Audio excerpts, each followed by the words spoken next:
The blood-red sun cast long shadows across the dusty streets of Redemption Creek as Rose Lambert stood before her husband's fresh grave, clutching a letter that would change her life forever. The year was 1876, and as the paper trembled in her hand, she realized that Frank Lambert had left her not only widowed but drowning in debt. The whole town seemed to hold its breath as she read the notice men would be coming to claim what was owed, and they wouldn't care that she had nothing left to give. Rose had married Frank when she was just 19, swept away by his charm and promises of a good life in the West. Now at 26, she was alone, with a small ranch she barely knew how to run and creditors circling like vultures. The drought that had plagued the territory had been hard on everyone, but Frank had borrowed more than they could ever repay.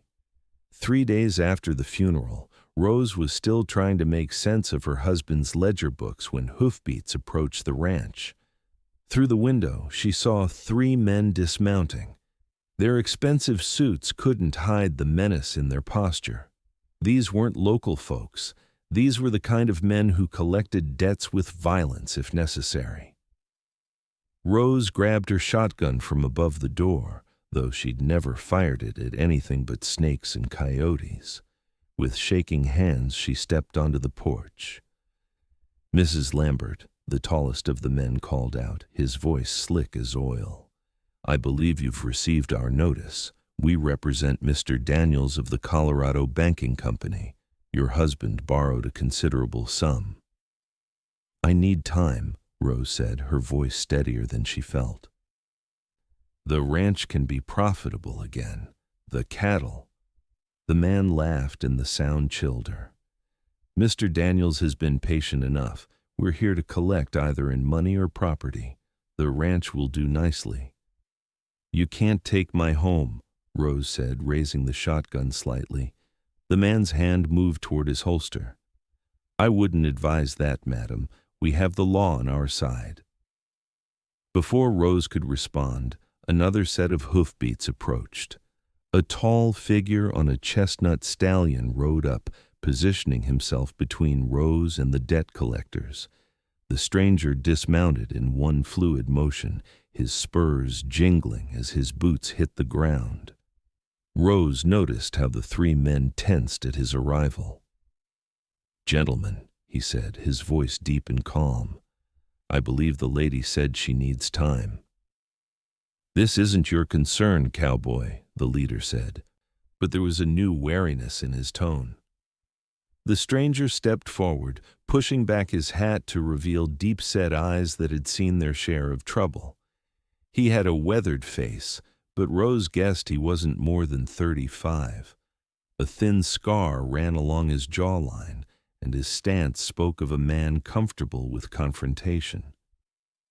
"The name's Owen Sullivan," he said, "and I'm making it my concern. Mrs. Lambert just buried her husband. Common decency would suggest giving her time to mourn before hounding her about money." The leader sneered. "Daniels wants his money or the property. We don't care about her troubles." Owen's hand rested casually near his holster. "Then they'll have to come through me first." The tension stretched like hot wire between them. Rose held her breath, certain bullets would fly at any moment. To her surprise, the leader finally stepped back. "We'll give you 1 week, Mrs. Lambert," he said, his eyes never leaving Owen. "Not a day more, and bringing in hired guns won't change the outcome." After the men rode away, Rose lowered her shotgun, her arms trembling from holding it so long. "Thank you, Mr. Sullivan, but you shouldn't have done that. They'll be back, and I truly have no way to pay." Owen turned to her, his expression softening slightly. "I wasn't bluffing, madam. I meant what I said." "You don't even know me," Rose said, bewildered by this stranger's intervention. "I knew your husband," Owen replied. "Frank and I rode together years back." I heard about his passing when I came into town this morning. Figured I'd pay my respects. Didn't expect to find you facing down vultures so soon." Rose studied him, trying to remember if Frank had ever mentioned an Owen Sullivan. "Frank never spoke of you." A shadow crossed Owen's face. "We had a disagreement, parted ways, but that doesn't mean I'd let his widow lose everything he worked for." Rose laughed bitterly. "What he worked for? He left me with nothing but debt and a failing ranch. I don't even know if I can feed myself next month, let alone pay what he owed." Owen looked past her to the ranch house and the neglected fields beyond. "How many head of cattle do you have left?" 23. The drought took most of them." He nodded, thinking. "That's not enough to save the ranch, but I might have another solution if you'll trust me." Rose hesitated. Trust was a luxury she couldn't afford, especially to a stranger, but she was out of options. "What kind of solution?" "I know people. Good folks who might be willing to help. But first, I need to understand exactly what you're facing. How much does the ranch owe?" Rose led him inside, where she spread Frank's messy ledgers across the kitchen table. As Owen studied the numbers, she made coffee on the wood stove, stealing glances at this mysterious man who had appeared just when she needed help most. $2,000, Owen finally said, whistling low. Frank got in deep. "Impossible to pay," Rose confirmed. "The bank already holds the mortgage on the ranch. I've got maybe $50 to my name." Owen tapped the paper thoughtfully. "Not impossible. Difficult, but not impossible." He looked up at her. "Mrs. Lambert, I owe Frank. Let me help you save this place." Rose sat across from him, wrapping her hands around her coffee mug. "Why would you do that? You said yourself you and Frank parted badly." Owen's expression grew distant. "Some debts can't be measured in dollars, madam. I gave Frank my word once and I broke it. This is my chance to make things right." "What exactly are you proposing, Mr. Sullivan?" "First, it's Owen. Second, I'm proposing to work this ranch with you, get it producing again, find a way to pay those vultures, and keep you from losing your home." Rose stared at him, suspicious. "And what do you get out of this arrangement?" A small smile touched Owen's lips. "Room and board while I'm here, and the satisfaction of seeing Daniels's men ride away empty-handed." She should say no. She didn't know this man. But desperation has a way of making impossible choices seem reasonable. Rose took a deep breath. 1 week. We have 1 week to figure something out. "Then we'd better get started," Owen said, standing up. "First thing tomorrow, we assess what we've got to work with." That night, Rose lay awake in her bed, listening to the sounds of the man sleeping in her barn. She wondered if she'd made a terrible mistake, or if by some miracle Owen Sullivan might actually save her ranch. Morning came too quickly. Rose had just finished making breakfast when Owen appeared at the door, already dusty from inspecting the far pasture. "Your south fence is down," he reported, accepting the plate she offered, "and the cattle look thin. When did they last see a vet?" "Frank said we couldn't afford it," Rose replied. "I've been doing my best, but—" "You know ranching?" Owen asked between bites. Rose shook her head. "I grew up in Philadelphia. Came west when I married Frank. He tried to teach me, but he was often away. Said a woman couldn't run cattle properly." Owen's eyes narrowed. "That's nonsense. With the right knowledge, you could run this place as well as any man." "Knowledge I don't have," Rose pointed out. "Knowledge I can teach you," Owen countered, "if you're willing to learn." And so began the strangest partnership Rose could have imagined. Over the next 2 days, Owen worked from dawn until dusk, mending fences, checking the cattle, and assessing the well and irrigation systems. Rose worked alongside him, soaking up everything he taught her about the ranch she'd lived on for years but never truly understood. On the evening of the third day, they sat on the porch, exhausted but with a sense of progress. The immediate needs of the ranch had been addressed, but the looming debt remained unsolved. "We could sell the cattle," Rose suggested. "It wouldn't cover everything, but it might buy us more time." Owen shook his head. "Without cattle, there's no ranch.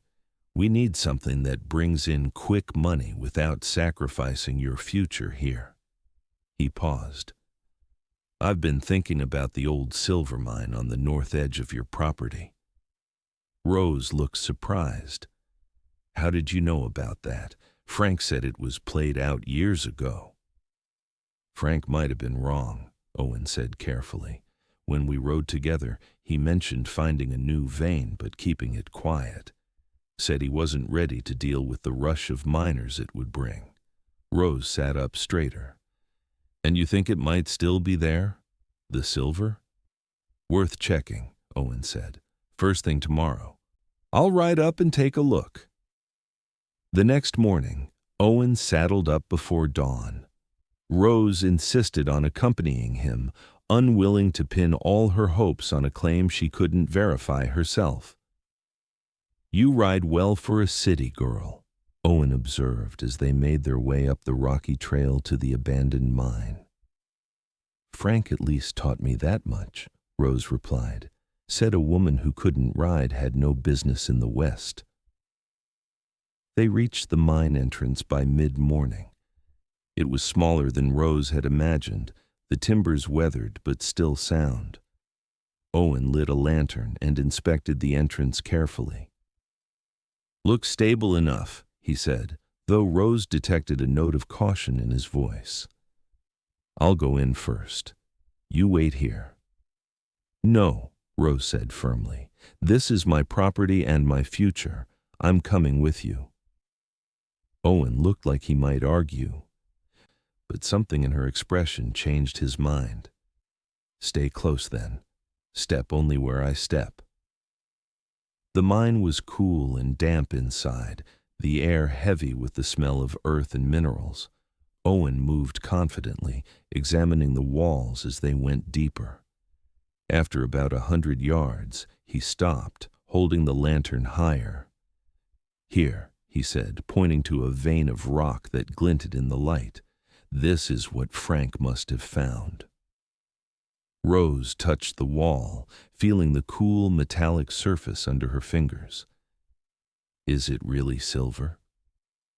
Owen nodded, his face illuminated by the lantern's glow. "High-grade ore from the look of it. Not a massive vein, but enough to solve your problems if we can extract it quickly." Hope flared in Rose's chest for the first time in days. "How do we do that?" "I don't know the first thing about mining. I worked mines in Nevada before I took to the trail," Owen said. "I can do it, but we'll need equipment, pickaxes, dynamite, supports for the tunnels." "That costs money," Rose pointed out. "Money we don't have." Owen thought for a moment. "There's a fellow in town, Samuel Whitaker, runs the general store. He's a fair man. Might extend credit if he knows there's silver to back it up." They emerged from the mine into the bright sunlight, both blinking as their eyes adjusted. Rose felt a strange mix of hope and suspicion. "How convenient that you knew exactly where to look," she said, watching Owen's face carefully. His expression remained neutral. "Frank talked more than he realized sometimes, especially when he'd been drinking." "And you remembered all these years?" Owen met her gaze steadily.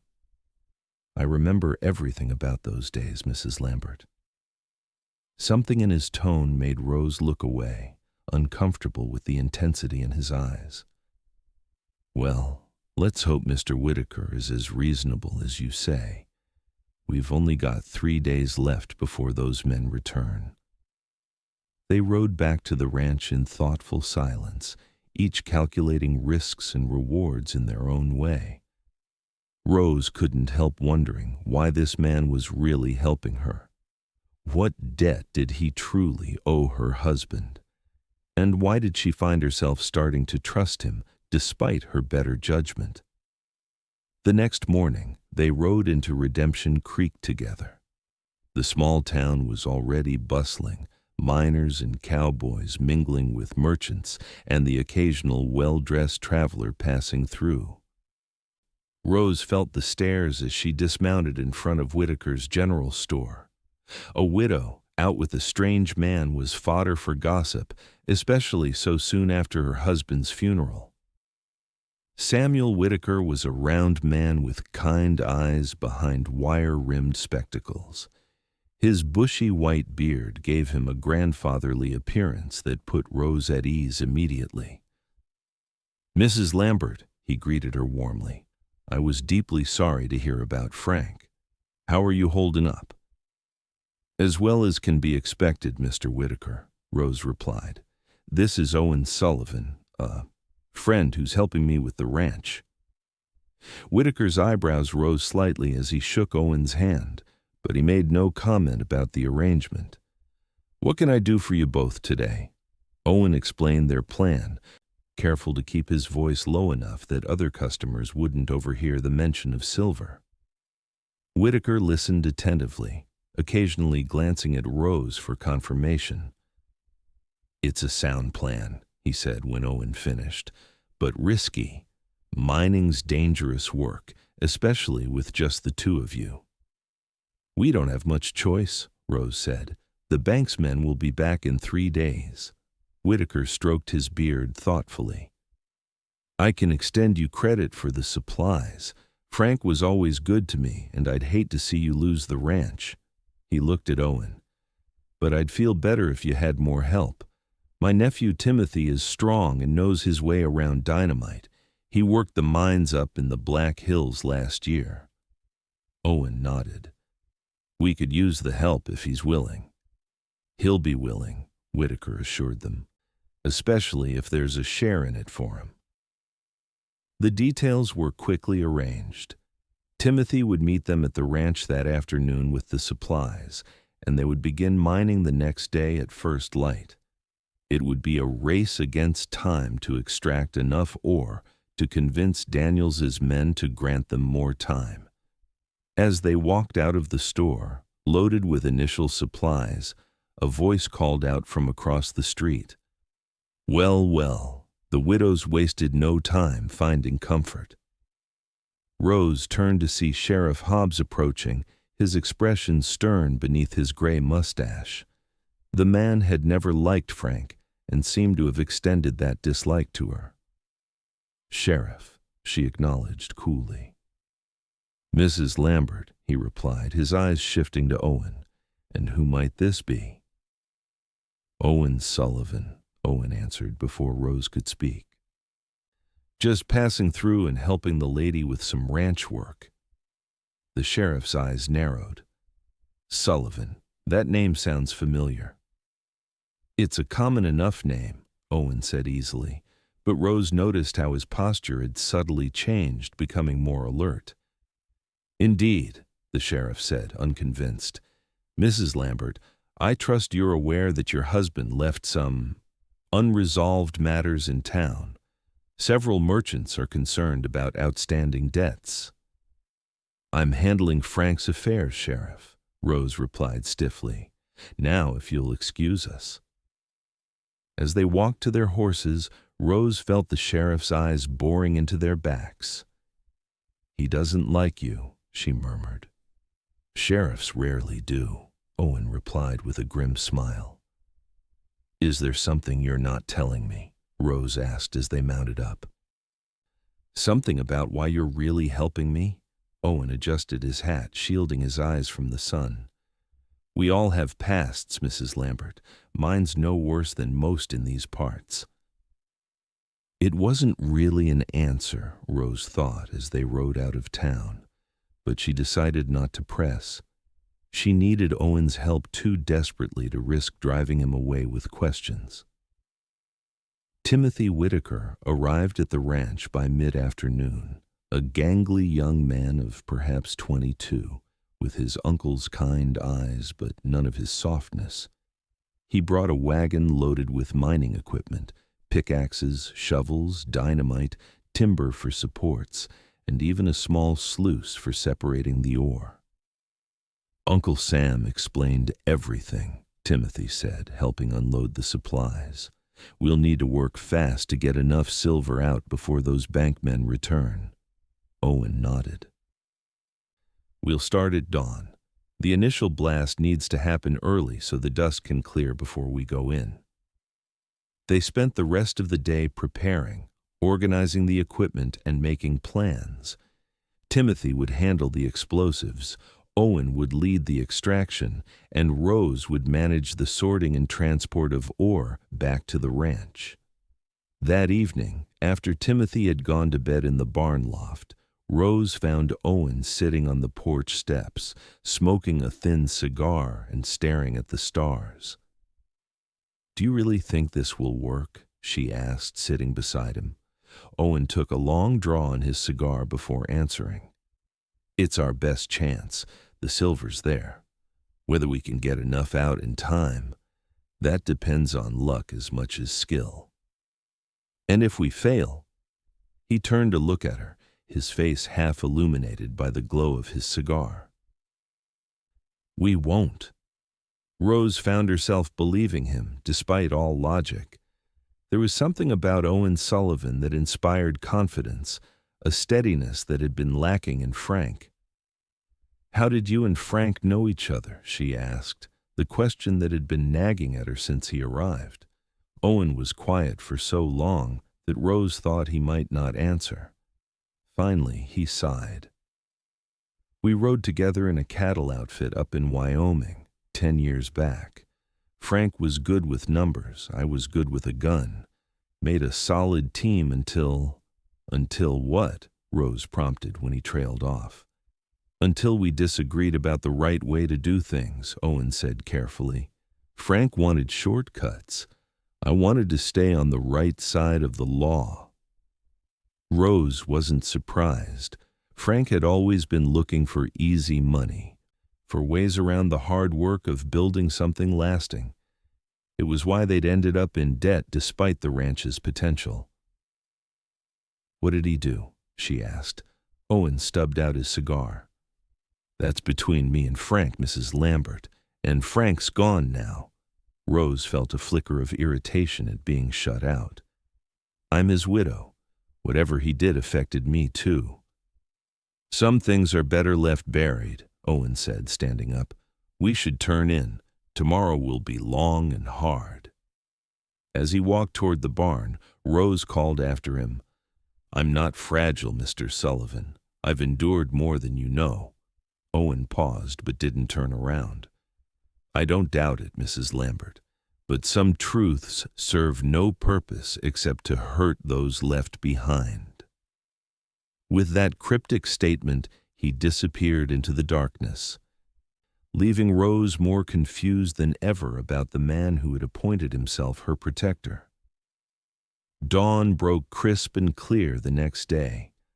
By the time the sun fully cleared the eastern hills, they had already ridden to the mine and set up their equipment. Timothy worked with efficient precision, placing the dynamite charges that would expose more of the silver vein. "Stand back," he warned, unwinding the fuse line as he backed away from the mine entrance. "This first blast will be the biggest." They took cover behind a large boulder.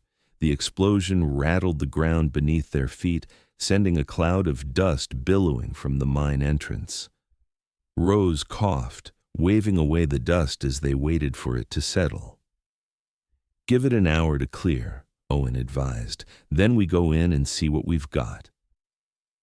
The hour seemed to crawl by. When they finally entered the mine, lanterns held high, Rose gasped at what the explosion had revealed. The silver vein glinted brightly in the lantern light, broader and richer than they had dared hope. "This is good," Timothy said, examining the exposed ore. "Real good, high-grade stuff." Owen nodded, already sizing up where to start extracting. "We work in shifts. Timothy and I will take turns with the picks. Rose, you'll help cart the ore out and start the sorting." The work was harder than anything Rose had ever done. Hour after hour they chipped away at the vein, filling buckets with ore that Rose hauled to the surface. By midday, her arms and back ached fiercely, but the growing pile of silver-laden rock outside the mine entrance kept her going. As the sun began to set, Owen finally called a halt. "We've made good progress. Let's get this load back to the ranch and start the separation." They loaded the ore onto the wagon and made their way back, all three too exhausted for conversation. At the ranch, they set up the sluice near the well and began the process of crushing the ore and separating the silver. "This is going to take all night," Rose said, looking at the mountain of work ahead of them. "Then we work all night," Owen replied simply. "We've got one more day after this before those men return." And work they did, taking short breaks only when absolute fatigue demanded it. By dawn, they had a small but valuable pile of silver ore, cleaned and ready for assessment. Timothy held up a particularly rich piece. "This alone is worth maybe $50. The whole batch, several hundred at least." "Not enough," Owen said grimly. "We need to go back. Get more." They returned to the mine as the sun rose, already feeling the effects of their sleepless night. The second day's work was slower, muscles protesting every movement, but the vein continued to yield rich ore. By late afternoon, they had extracted what Owen estimated to be enough silver to cover at least half of Frank's debt. "One more good day might do it," he said, wiping sweat from his brow. "We don't have another day," Rose reminded him. "They come tomorrow." Owen nodded. "Then we work through the night again. We stop when we have enough or when they arrive, not before." As they loaded the day's haul onto the wagon, Rose noticed Owen favoring his right hand. "You're hurt," she said, reaching for his hand before he could pull away.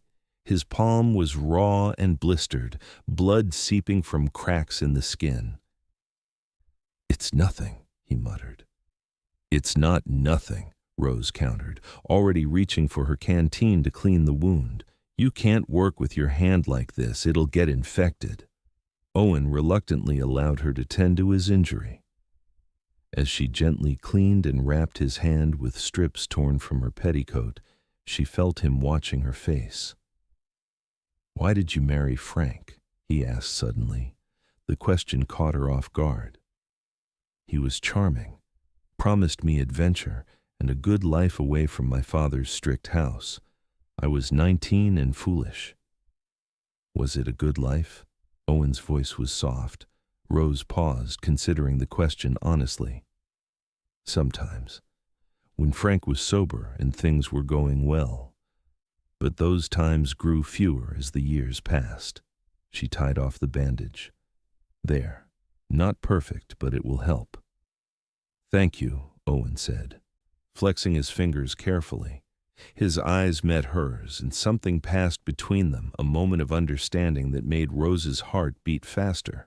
She looked away first. "We should get back to work." The night passed in a blur of exhaustion and determination.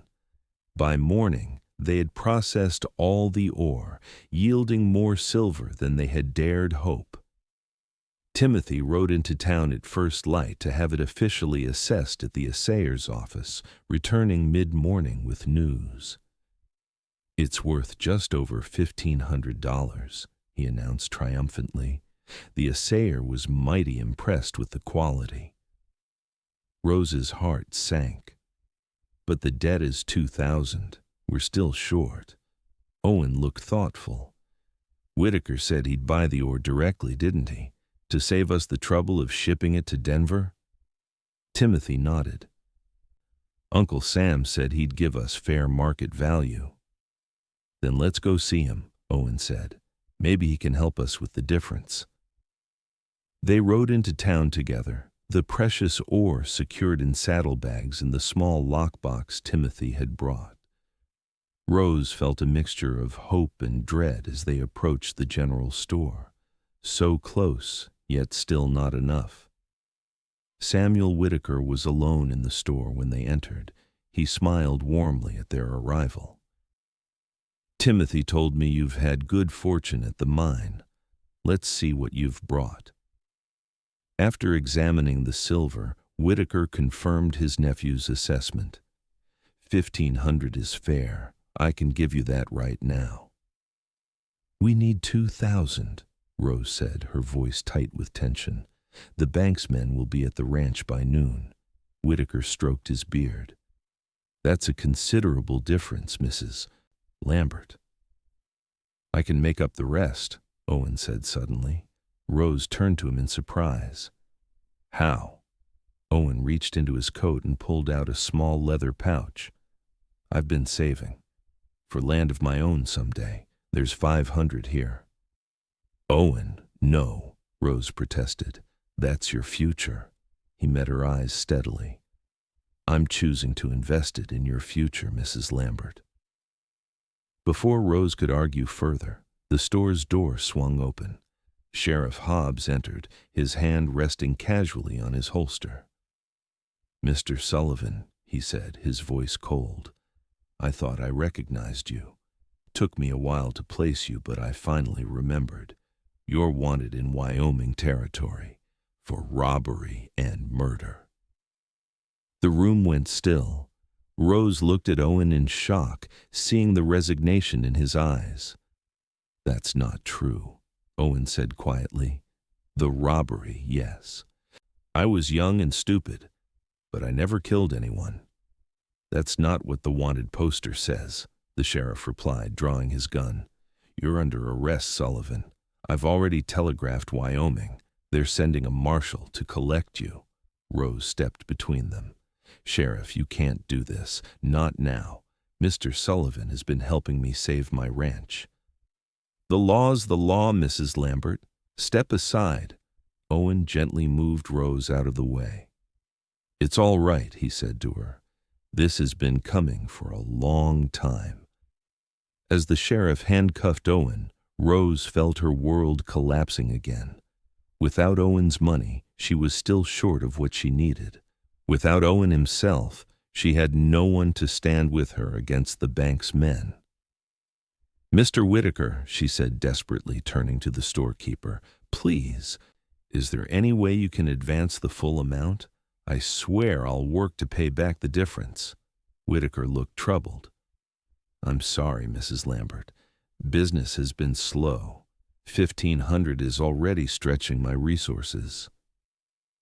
As the sheriff led Owen toward the door, Rose felt a sob building in her chest.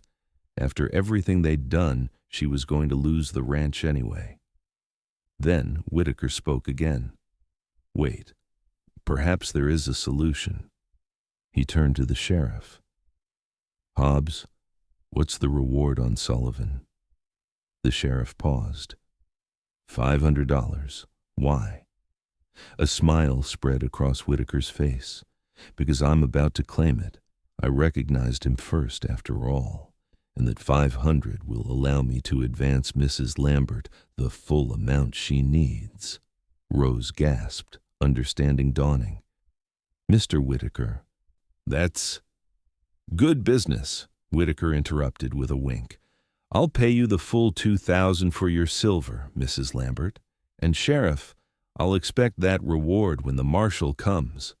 The sheriff scowled, but nodded reluctantly. Fine, but Sullivan's still going to jail until the marshal arrives. As Owen was led away, he looked back at Rose with a small smile. Pay those men, Mrs. Lambert. The ranch is yours free and clear now.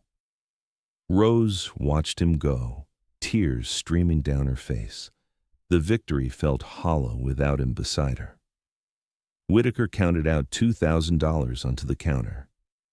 "Here you are, Mrs. Lambert, enough to clear your husband's debt." Rose gathered the money numbly. "Thank you, Mr. Whitaker, but I can't just let them take him." Whitaker's eyes twinkled. "I didn't expect you would. That's why Timothy is going to help you figure out what to do next." Timothy stepped forward.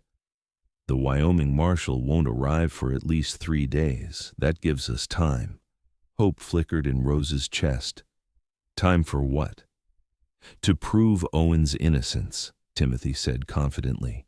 "If he didn't kill anyone, there must be evidence. People who know the truth." Rose squared her shoulders. "Then we'd better get started. First, I need to pay off those vultures. Then, we save the man who saved my ranch." She rode back to the ranch with determination burning in her heart. The bank's men arrived precisely at noon, smug expressions suggesting they expected to claim the property. "Gentlemen," Rose greeted them, standing tall on her porch, "I believe this concludes our business." She handed them the money, enjoying the look of surprise on their faces. "This is the full amount," the leader said suspiciously. "How did you manage this?"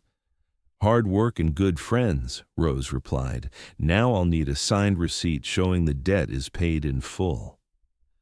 After the men rode away, receipt in Rose's possession, she sat down with Timothy to plan their next move. Owen mentioned Wyoming, a cattle outfit where he and Frank worked together. That must be where whatever happened took place. "Do you know which outfit?" Timothy asked. Rose shook her head. "No, but I have Frank's old papers in his trunk. Maybe there's something there." They spent the afternoon going through Frank's belongings, finding little of use until Rose discovered a small leather-bound journal at the bottom of the trunk. "I never knew Frank kept a journal," she murmured, opening it carefully. The entries were sporadic, mostly brief notes about cattle prices and poker winnings. But then she found entries from 10 years ago, during the time Frank and Owen had worked together. "Listen to this," she said, reading aloud. "Sullivan still won't agree to the plan. Says it's too risky, too many innocent people could get hurt. Fool doesn't realize this is our chance to make real money." Timothy leaned closer. "What plan?" Rose flipped forward a few pages. "Did the job without Sullivan. Went smooth except for the shooting. Didn't mean to kill the clerk, but he reached for a gun. Sullivan's furious. Says he'll go to the sheriff if we don't return the money. Had to convince him I'd take care of it." She looked up, her hands trembling. Frank was part of a robbery. A clerk was killed. And Owen threatened to turn them in. "Keep reading," Timothy urged. The next entry made Rose's blood run cold. "Problem solved. Told the sheriff Sullivan was behind the whole thing. By the time he realizes he's been framed, we'll be long gone with the money. Heading south tomorrow." "Frank framed him," Rose whispered. "Owen was innocent all along." Timothy stood up. "We need to get this journal to the sheriff right away." "Will he believe it?" Rose asked. "It's Frank's own handwriting, and if we can find others from the outfit who know the truth, that would help even more." Rose closed the journal carefully. "There's a name here, Everett Johnson. Frank mentions him as part of the gang. Says he headed to New Mexico after the robbery." "New Mexico's too far," Timothy said, shaking his head. "The marshal will be here before we could get there and back." Rose thought for a moment. "What about telegraphing the sheriff in the town where it happened? If we send the relevant journal entries—" "That could work," Timothy agreed. "I'll ride back to town first thing tomorrow to send the telegrams." The next morning, Rose accompanied Timothy to town, the journal safely tucked in her saddlebag. As they passed the jail, she couldn't help looking for a glimpse of Owen, but the windows were too small and high to see inside. At the telegraph office, they carefully wrote out the most damning entries from Frank's journal, addressing the telegram to the sheriff of Laramie, Wyoming, where the robbery had occurred. "This is expensive," the telegraph operator commented as he counted the words. "Sure you want to send all this?" "A man's life depends on it," Rose said firmly. "Send every word." With the telegram sent, Rose decided to visit Owen in jail. The sheriff was reluctant, but finally agreed to give her 5 minutes. Owen looked up in surprise when she entered the small cell block. He sat on a narrow cot, his hat beside him, his expression lighting up at the sight of her. "Mrs. Lambert," he said, standing, "you shouldn't be here." "I had to come," Rose said, approaching the bars. "We found Frank's journal. He wrote everything down, Owen, how you were innocent, how he framed you." Owen's expression shifted from surprise to cautious hope. "You found proof?" "We've telegraphed the sheriff in Laramie. With Frank's confession in his own handwriting, they'll have to drop the charges against you." Owen gripped the bars, his face close to hers. "Rose, He stopped, correcting himself. "Mrs. Lambert, I don't know what to say." "Say you'll come back to the ranch when this is over," Rose said quietly. "There's still silver in that mine, and I still need help running the place." A slow smile spread across Owen's face. "Is that the only reason you want me back?" Before Rose could answer, the door opened and Sheriff Hobbs entered. "Time's up, Mrs. Lambert." Rose reluctantly backed away from the cell. "I'll be back, Owen, I promise." The next 2 days passed in anxious waiting. Rose divided her time between the ranch and town, checking for telegram responses and visiting Owen whenever the sheriff would allow it. During those brief visits, something was growing between them, something neither had expected, but both were beginning to treasure. On the morning of the 3rd day, a telegram finally arrived from Laramie. Rose's hands shook as she opened it. "Journal entries match. Details only perpetrator would know," she read aloud to Timothy. "Johnson captured last year in Santa Fe. Confessed, Lambert was ringleader, confirmed Sullivan innocent, charges dropped, formal documentation following by post." Timothy whooped with joy. "We did it! Let's go tell the sheriff."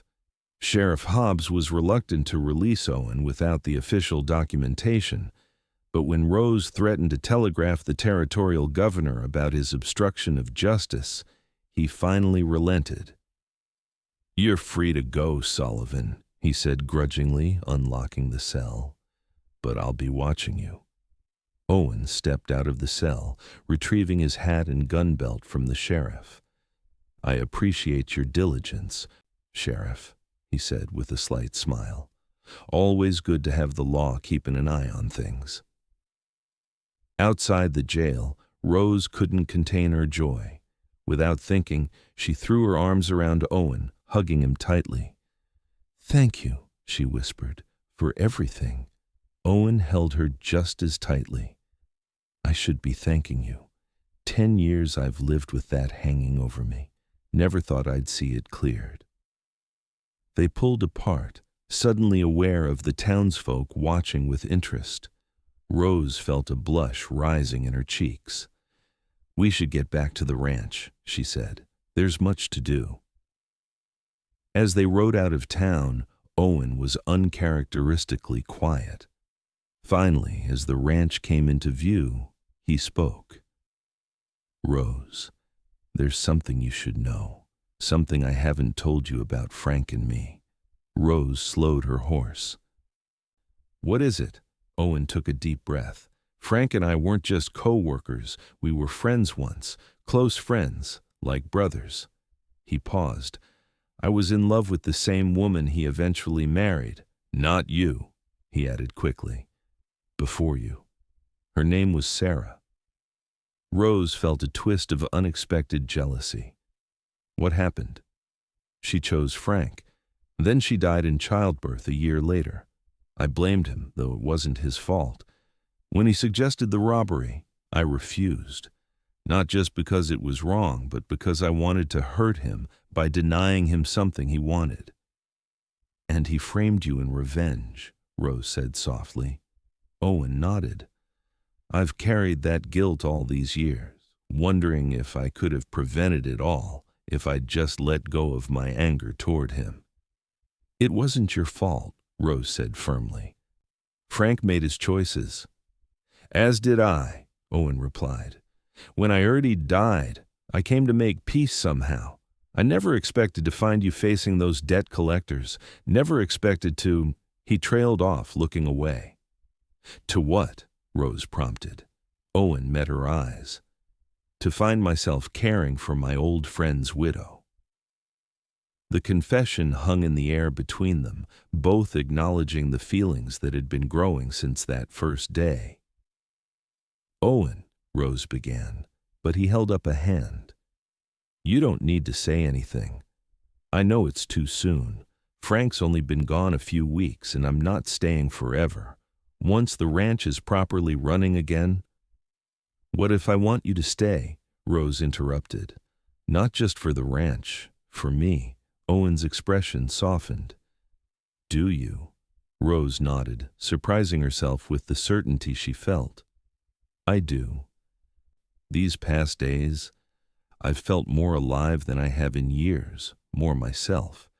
You've shown me I can be strong, that I can build something on my own terms. You were already strong, Owen said. I just helped you see it. They reached the ranch and dismounted. As they stood facing each other in the yard, the future suddenly seemed full of possibilities neither had imagined a week ago. I'm not asking for promises, Rose said. Just time. Time to see what might grow between us. Owen took her hand gently. Time I can give. As much as you need. In the months that followed, the silver mine yielded enough ore to completely transform the ranch. Rose invested in better breeding stock, repaired the irrigation systems, and hired 2 hands to help with the expanding herd. The drought finally broke in late autumn, bringing lush growth to the pastures. Owen stayed, teaching Rose everything he knew about ranching and mining, working alongside her from dawn till dusk. Their partnership deepened into friendship, and friendship slowly blossomed into love, a love neither had expected, but both cherished. By spring, they had developed a comfortable rhythm, running the ranch together as equals. The townsfolk had long since stopped gossiping about them, accepting the arrangement as something that simply made sense. One evening, as they sat on the porch watching the sunset, Owen took Rose's hand. I've been thinking. A dangerous pastime, she teased. He smiled. Maybe so. I've been thinking we should make this official. Rose's heart skipped a beat. Official? Owen reached into his pocket and pulled out a small silver ring. I made it myself. From the first silver we mined together. He looked at her with those steady eyes that had become her anchor. I'm asking if you'll marry me, Rose Lambert. If you'll be my partner in everything, not just this ranch. Rose looked at the beautifully crafted ring, the silver polished to a high shine. You made this. Had some practice with metalwork in my younger days, Owen said with a shy smile. Is it all right? It's perfect, Rose whispered, tears welling in her eyes. And yes, I'll marry you, Owen Sullivan. He slipped the ring onto her finger, then drew her close for a kiss that promised a lifetime of partnership and love. They were married in the summer, a simple ceremony in the meadow behind the ranch house. Timothy Whitaker stood as Owen's best man, and Samuel Whitaker gave Rose away. Even Sheriff Hobbs attended, finally convinced of Owen's character by his dedication to Rose and the ranch. As they shared their first dance as husband and wife, Owen whispered in Rose's ear, "Did you ever imagine that day when I rode up and those men were threatening you that we'd end up here?" Rose shook her head, smiling up at him. "Never. But I'm grateful every day that you said they'd have to come through you first." "Best thing I ever said," Owen agreed, spinning her gently under the lantern light. "Best decision I ever made." Years later, the Lambert-Sullivan Ranch became one of the most prosperous in the territory. Rose and Owen raised 3 children there, 2 sons and a daughter who grew up strong and capable like their parents. The silver mine eventually played out, but by then, the ranch was well established and thriving.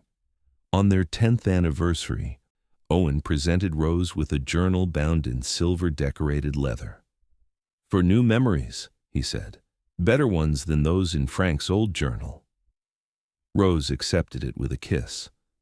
"Our story deserves to be remembered." "It does," Owen agreed, holding her close as they watched their children playing in the yard. The story of how a debt collector's threat brought together 2 people who never expected to find love again. And how a man's determination to right old wrongs gave us both a second chance, Rose added softly. Together they had built something neither could have created, alone: a home, a family, and a love that had begun in crisis but flourished into something as enduring as the mountains that watched over their land.